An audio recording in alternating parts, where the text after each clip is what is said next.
Hi, my name is Andy Foreman. This is Disability Connection, a show that helps you make a connection with the disability community. My guest today, Shelley Yew-Ewert from the Boston Area Rape Crisis Center. We would love to have your calls, comments. The telephone number is 617-708-3290. Again, 617-708-3290. Box call *82. Shelley, thanks for being here. Welcome into the connection. Thanks so much for having me, Andy. Sure. So we're going to talk about the Mass Collaborative and the Boston Area Rape Crisis Center is working with the MBTA and the Boston Center for Independent Living. But let's just back up a little bit. Mm-hmm. Tell me about BARCC. What is the Boston Area Rape Crisis Center? Sure.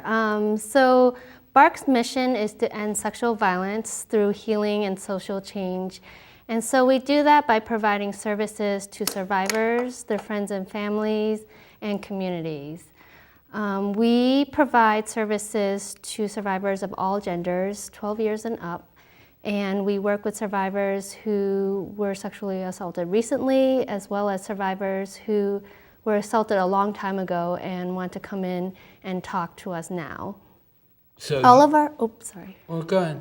All of our services are free of charge, and I can tell you a little bit about the different kinds of services that we offer. Sure. We have a 24-hour hotline. We have medical advocates who meet survivors at hospital emergency rooms, and they support survivors during the evidence collection process. We also have counseling services, and we have a legal advocacy program where they offer criminal and civil legal options and information, and we have a case management program, and they support survivors with housing and financial needs that arise because of the sexual assault. We also offer trainings to organizations and to community members around a range of topics, including how communities and organizations can work to prevent sexual violence. Interesting. We were talking earlier, a couple of days ago when we were meeting in my office about that the name of the center being the Boston Area Rape Crisis Center. Mm-hmm. But rape crisis or rape is not sexual violence, right? And that sometimes people are confused with the definitions of what you guys do. Mm-hmm. So give me an idea. That. Yeah, talk about the definition of the term, and I guess who can call BARCC and why they call BARCC. Mm-hmm. So sexual violence is an all-encompassing word. Sexual violence is any form of unwanted sexual act committed against someone, and so it includes rape. It also includes being touched when you don't want to be touched sexually. It includes verbal sexual harassment. It includes being forced to see something sexual that you don't want to see. It also includes situations when someone is not able to consent. So if someone's unconscious, or a child, or if someone has a specific kind of disability that would impact their ability to understand the sexual act, that might impact consent. So at BARCC, we work with survivors who experience any form of sexual violence, and people might call for a variety of reasons. They might mostly want to talk about how it's impacting them now. So we work with people who might be having flashbacks or nightmares, or it's impacting their school or work. Kind of the post-traumatic stress or anxiety issues. Right, exactly. Okay. And also for tangible, concrete resources. So for example, if someone is feeling unsafe in their home because the person who assaulted them knows where they live, working with them to think about safety and whether it's changing locks or looking for a different place to live. And we also work with the family and friends of survivors because we know it impacts them. So a lot of times, family and friends might call asking about what they can do to help the survivor, and so we talk with them about that. But we also know that it impacts them to have a loved one who was sexually assaulted, and so we also work with survivors' family and friends. Now, I know 100% of your callers are not women. Mm-hmm. What is the breakdown? Is it 90-10? Is it 95-5? And what is the breakdown? I guess the point I want to bring out to my viewers is that BARCC serves more than just women. Yes. That if men have an experience with sexual assault and they're a victim, they can feel free to call BARCC as well. Mm-hmm. Okay. Yes, exactly. So in terms of the actual numbers, I don't have that, but the majority of people coming to receive services identify as female, but we also work with male survivors. We have a male survivor group, and we also work with people who identify as transgender. That was the point. I guess whatever the numbers are, it's really. But the point is for people watching us today, that they can understand that they can call the BARCC hotline for certain, come in for services or whatever the situation is. I think it's a fantastic service. I think a lot of the education you do around this and just the awareness that you guys are creating is really a good thing. I know being a father of an 18-and-a-half-year-old female freshman in college, that's always, and I've told you that's always in the back of my mind. So I like the awareness that you're creating. On the line with us now is so we're Disability Connection. So Shelley just told us about BARCC, but now we're going to make the connection to disability and help you with the connection with disability. Karen Schneiderman is on the line with us now. Karen is works at the Boston Center for Independent Living, and with BARCC and the MBTA, there is a math collaborative. So either one of you talk. Karen, are you there? I'm here. Hi. Okay. Hi. Hi, Karen. How you doing, Karen? I'm fine, thanks. Great.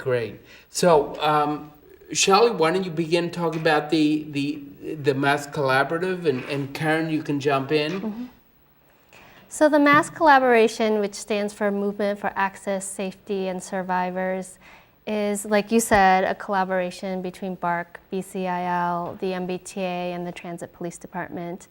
And we've been funded through the Office of Violence Against Women since 2011. And we're continuing to meet and work. And the purpose is to improve response and services for survivors with disabilities. And so to increase access at our agencies, to raise awareness about sexual violence and what survivors need at all of the agencies so that survivors with disabilities can get better services. Okay. Karen, is there anything you want to add? Well, I was very pleased when you received this grant because you invited us to join in with you, and the subject of sexual assault and sexual violence is not always something that's discussed in the disability community because there's a perception that people with disabilities are not sexual people, and that whether it's a negative thing, like what you're describing, or whether it's a positive thing, that we're not sexual. And so the idea of this collaboration and this connection was very important to me because it clarified things, I think, for not just our organizations, but for anybody who's heard about us now, because people are learning that the subject of sexuality is not separate from disability. That's the connection. What is the MBTA's part in all of this? So we are working on making improvements in all of our agencies, and transportation is something that's widely used in the city of Boston. It's widely used by survivors to receive services, to get to services. It's also widely used by people with disabilities. Mm-hmm. And so BARCC and the MBTA have been working together, running an anti-sexual harassment campaign on their fixed route services. And so we kind of built on that relationship to expand and work on this collaboration together. And some of the things that we've been doing with the MBTA is around providing information to drivers of subways and buses on what to do if somebody were to report a sexual violence. And we also recently ran a new anti-sexual harassment campaign on the MBTA, and all of the MBTA campaigns have the same message, but this one, we were really intentional in creating it to be inclusive of people with disabilities, and it was developed by the Mass Collaboration together. And the messages are multifold. So one, that the MBTA takes sexual violence seriously, and so they want people to report sexual harassment to them, and that the transit police takes it seriously. We also let people know that there are options available. So if someone experienced sexual harassment, they can call the transit police department to report, and or they could call BARCC for support. And then finally, we really wanted all riders to know that they can do something to make a difference, to help create a safer environment. So just to give you a couple examples, I can share a little bit about the posters that we had up on the subway and the bus systems.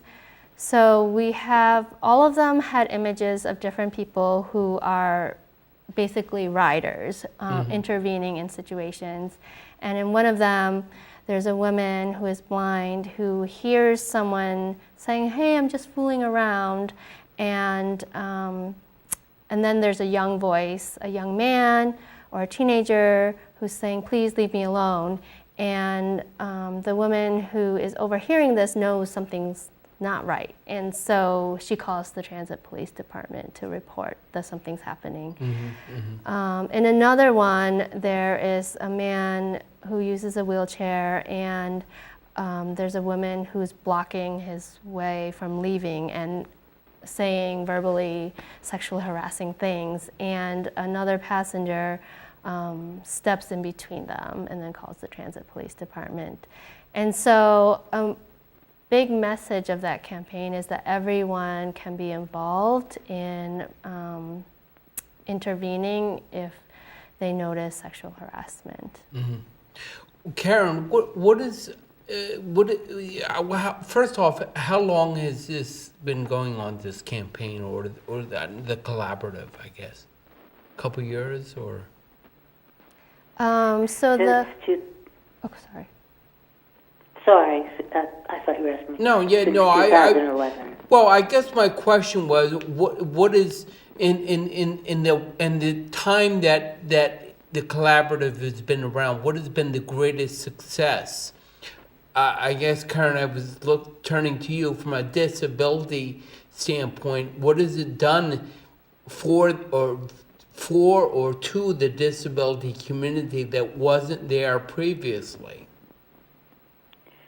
Well, I think a lot of the people that work in the field of disability services didn't necessarily know what to do if someone either told them about an incident or it sort of came out as a result of a different issue. People began to hear more information about people who have been assaulted and who have been afraid but didn't know where to report it or how to handle it. And our agency is not a rape crisis center or a center that works for sexual assault. Mm-hmm. But as a result of working with BARCC, we are more able to help people to get referrals. We're more able to, first of all, know more ourselves and to be able to be supportive of our consumers and also to be able to direct them in a place so that they can either get away from a sexually dangerous situation or that they can report something that has happened and know that both our agency and BARCC, and in this case now the T, that people take the idea of people with disabilities seriously when the subject is sexual assault. Right. And I think that that's pretty new. And I guess the increased awareness is your greatest accomplishment? Well, I think there's a lot of different accomplishments.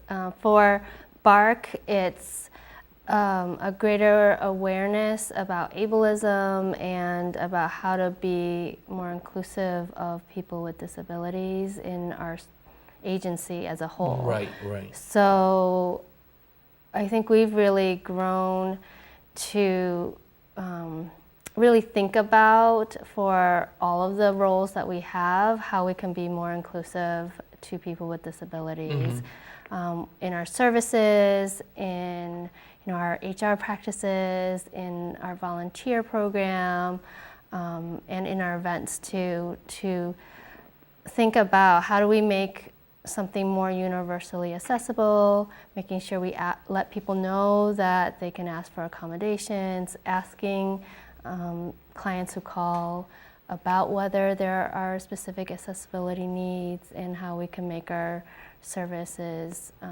accessible for everyone.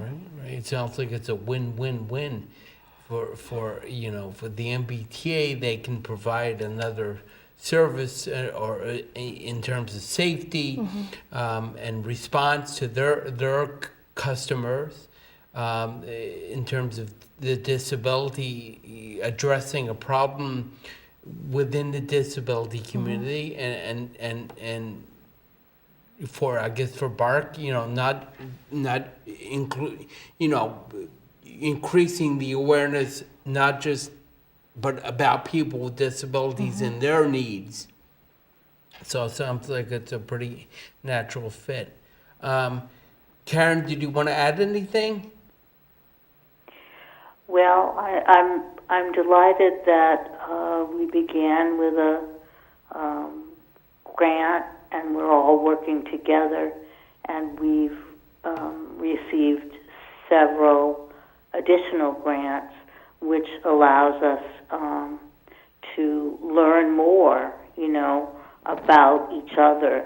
For example, we work, for example, with the MBTA police, and that might not be the most obvious pairing, let's say, of someone from BCIL.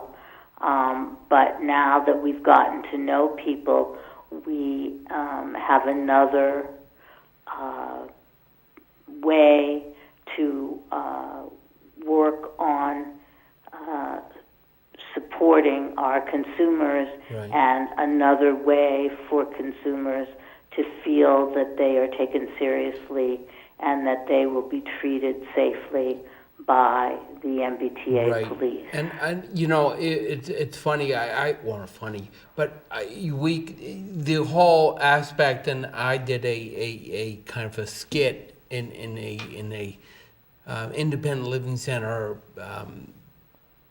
conference about sexuality and people with disabilities, because what Karen said earlier, that we don't think in terms of that way. And now maybe we're starting to change some of the attitudes. And you and I were talking as we were walking over here about the attitudinal changes and some of the attitudinal barriers. And I guess this is one of them. So improved communications from all three entities have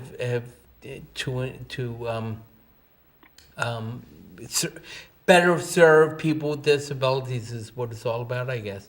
Why don't you give me the hotline number for BARCC and your contact information?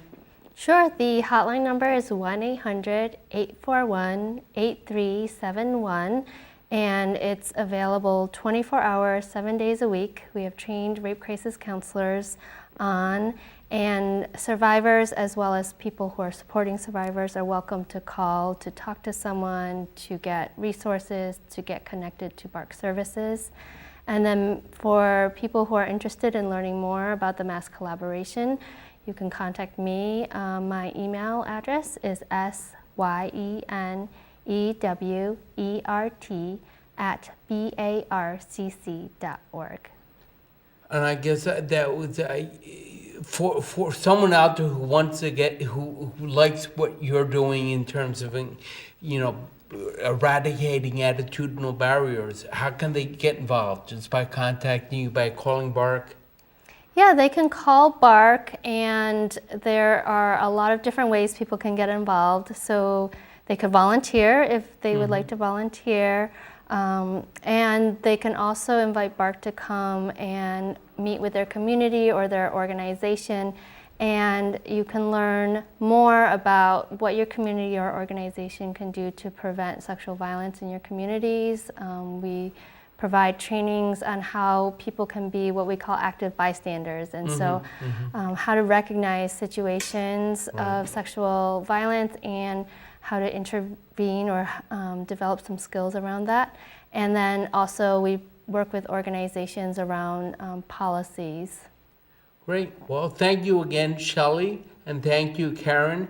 Thank you both for doing this. I guess I think it's really important for this to be done, and I thank you very much for doing this, and then I thank you separately for being on the show. And Karen, I know you were supposed to be here live, and you're a little bit under the weather, so I thank you for calling in and being part of this. My pleasure. Thank you for having me. If you notice, there's a space between Shelley and I. That's where you were supposed to be, Karen. So, and Shelley said before we went on the air, Karen is like all around. She's, Karen is always all around. always all around. So again, thank you, ladies. My name is Andy Foreman. This is Disability Connection. We hopefully I helped you make a connection between BARCC and the disability community, and see you next time. Thank you.